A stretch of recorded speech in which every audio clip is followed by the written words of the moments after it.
Ration బియ్యం మాఫియాకు అడ్డుకట్ట వేసేందుకు ప్రభుత్వం నడుం బిగించిందని తెలుగుదేశం పార్టీ బ్రాహ్మణ సాధికార సమితి రాష్ట్ర కన్వీనర్ బుచ్చి రాంప్రసాద్ తెలిపారు. గుంటూరు జిల్లా మంగళగిరిలోని టీడీపీ కేంద్ర కార్యాలయంలో ఆయన మీడియాతో మాట్లాడుతూ తెలుగుదేశం ప్రభుత్వం అమరావతి నుంచి అనంతపురం వరకు 6 లైన్ల హైవే నిర్మాణం కోసం కృషి చేస్తుంటే ఆంధ్రప్రదేశ్ నుంచి ఆఫ్రికాకు పేదల బియ్యాన్ని రవాణా చేయడానికి రేషన్ మాఫియా ప్రయత్నిస్తుందని ఆరోపించారు.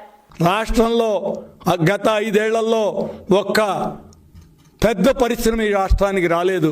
కానీ చాలా చిన్న చిన్న పరిశ్రమలు ప్రతి విలేజ్లో ప్రతి నియోజకవర్గంలో కూడా వచ్చాయి. ఆ పరిశ్రమ ఏంటంటే సన్న బియ్యం, ఈ రేషన్ బియ్యాన్ని పాలిష్ చేసే పరిశ్రమలు మాత్రం ప్రతి చోట ప్రతి నియోజకవర్గంలో 3-4 పరిశ్రమలు పెట్టినటువంటి ఘనత వైసీపీ ప్రభుత్వానికే దక్కుతుంది.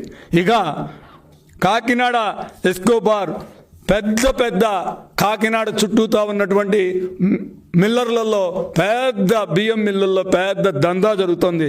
నీకు దానికోసం 1.5 క్రితం 2 ఏళ్ల క్రితం మా తెలుగుదేశం పార్టీ నాయకులు వెళ్ళి ఆ పరిసరాలు చూసి రావడానికి ఏ విధంగా వీళ్ళు రవాణా చేస్తున్నారో చూడటానికి వెళ్తే అక్కడికి రానిటువంటి పరిస్థితి కూడా మీరు చూసారు. ఆ రోజున కొంతమందిని అడ్డుపెట్టి వైసీపీ కార్యకర్తలు, వైసీపీ గుండాలు ఆ రోజునటువంటి వెళ్ళినటువంటి మా పార్టీ పెద్దలని అడ్డుకోవడం జరిగింది. పోలీస్ కేసులు పెట్టి లోపలికి కూడా వెళ్ళనిటువంటి పరిస్థితి రాష్ట్రంలో ఆ రోజునటువంటిది మేము చూసాం.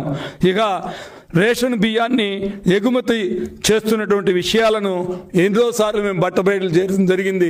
పేదలకి దక్కాల్సిన సంక్షేమ బియ్యాన్ని అక్రమ రవాణా విదేశాలకి ఎగుమతి చేసినటువంటి ఘనత ఏదన్నా ఉందంటే అది వైఎస్ఆర్ ప్రభుత్వం.